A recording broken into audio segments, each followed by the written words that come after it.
আসসালামু আলাইকুম। আমি হাসান জাবেদ।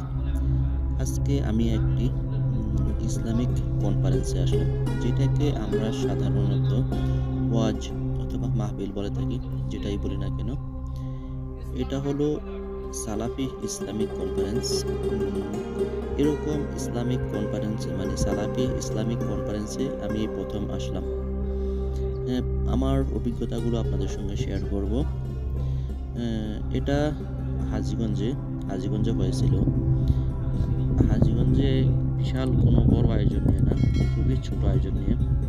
এটা হলো হাজীগঞ্জ আত-তাওহীদ মসজিদ এবং দাওয়া সেন্টার করার উদ্দেশ্যে এই কনফারেন্সটি করা হয়। এখানে বিভিন্ন আলেমগণ উপস্থিত ছিলেন এবং বয়ান পেশ করেছিলেন।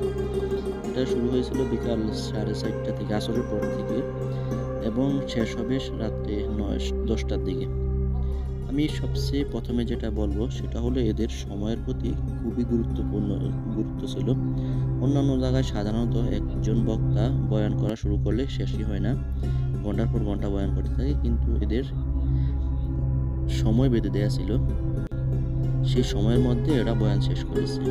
এবং আরও একটি বিষয় লক্ষ্য করলাম, যেটা যেই বক্তাকে যে সাবজেক্ট অথবা টপিক দিয়ে দেওয়া হয়েছে সেই টপিকের উপরেই আলোচনা পেশ করা, অন্য কোনো টপিকে অথবা অন্য কোনো দিকে না যাওয়া। এটা আরেকটি ভালো দিক দেখলাম। আরেকটি হলো এরা আলোচনায় যেই টপিক দেওয়া হয়েছে ওই টপিকের উপরেই শুধু আলোচনা করেছে। কারো গীবত অথবা কারো সম্পর্কে আলোচনা সমালোচনা এরকম কোনো দিকে নেই। আপনাকে বোঝানোর জন্য যা যা প্রয়োজন ঠিক সবই করেছে, সবই এরা ইসলামিকভাবে ইসলামী কোরআন এবং হাদিসের ভিত্তিতে আলোচনা করেছে। এখানে বাংলাদেশের বিভিন্ন উলামায়ে কেরামগণ উপস্থিত ছিলেন, যার মধ্যে শফিকুল ইসলাম মাদানী এবং আরও একজন ছিলেন। সবার বয়ানগুলি আমার শরীফুল ইসলাম মাদানী, ইনি এই যে যাকে দেখতে পাচ্ছেন ইনি হলেন শরীফুল ইসলাম মাদানী। ইনি আলোচনা করেছিলেন, শরীফুল ইসলাম মাদানী আলোচনা করেছিলেন কয়েকটি প্রশ্নের উত্তর, ইসলাম কিভাবে প্রতিষ্ঠা হবে, কিভাবে মানব, এই টপিক। আর আরেকজন বক্তা যিনি অনেকেই ছিলেন, ব্রাদার রাহুল, ভারতের, উনি আলোচনা করেছেন সবার পরে এবং কিছু প্রশ্নের উত্তর দিয়েছেন। ব্রাদার রাহুল উনি আলোচনা করেছেন হাদিস নিয়ে। আমি দেখলাম যে যাকে যে টপিকই দেওয়া হয়েছে সেই টপিকের উপরেই আলোচনা করেছে এবং খুবই জমজমাটভাবে করেছে এমন না, এটা খুবই সংক্ষিপ্ত একটি জায়গায়, একটা বিল্ডিংয়ের ছাদের উপরে, চিন্তা করুন, একটা বিল্ডিংয়ের ছাদের উপরে আয়োজন করা হয়েছে। এবং এদের প্রচারণা খুবই কম ছিল, খুবই কম, ফেসবুক ব্যতীত। এবং এরা যে মাইক ব্যবহার করেছে অথবা যেই সাউন্ড সিস্টেম ব্যবহার করেছে একমাত্র শুধু প্যান্ডেলেই, এই সাউন্ড সিস্টেম যে ছিল, বাহিরে কোথাও মাইকের কোনো সাউন্ড নেই।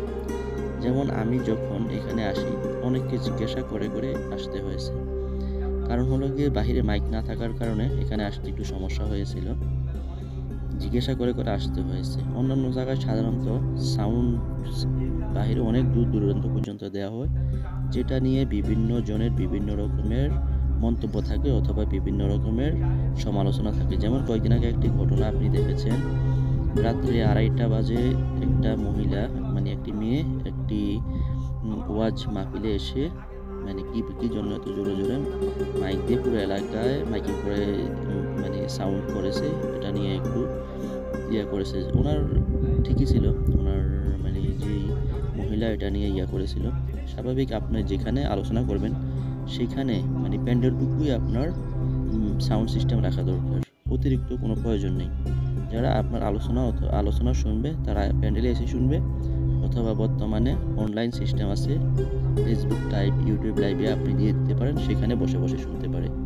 বিশেষ করে যাদের আগ্রহ আছে তারা এসেই শুনবে। এই জন্য আপনারা মাইকিং সিস্টেমটা বিশেষ করে সীমাবদ্ধতা রাখার চেষ্টা করবেন, বিশেষ করে প্যান্ডেলের ভিতরে। এবং এনাদের প্রচারণা খুবই কম ছিল, ফেসবুকে কয়েকটা মিডিয়াতে এবং কিছু পোস্টারিং, এটা ছিল ওদের প্রচারণা। যারা এখন আমার চ্যানেল সাবস্ক্রাইব করেননি অবশ্যই চ্যানেল সাবস্ক্রাইব করে পাশে থাকা বেল বাটনে ক্লিক করে দিন। আজকে আর কথা বাড়াবো না, শেষ যে কথাটি এখানে এসে আলহামদুলিল্লাহ অনেক কিছুই জানতে পারলাম এবং একটি ওয়াজ মাহফিল অথবা একটি ইসলামিক কনফারেন্স কিভাবে করতে হয় সেটা আমি খুবই সুন্দর একটা ভালো ধারণা পেয়েছি। আজকে এই পর্যন্তই, দেখা হবে অন্য কোথাও। হ্যাঁ, আরেকটি কথা, এখানে সবগুলো বয়ানই আমার ইউটিউব চ্যানেলে অলরেডি পাবলিশ করা আছে, ওখান থেকে দেখে নিতে পারেন। এই আলোচনাটি হয়েছিল চাঁদপুর জেলার হাজীগঞ্জ থানায়। আজকে এই পর্যন্তই, দেখা হবে অন্য কোথাও অন্য কোনো ভিডিওতে। আল্লাহ হাফেজ। হাত আমি এই জন্য তুলতে বলছি, আপনি এমন ভাবে উঠলেন যে আপনি মানে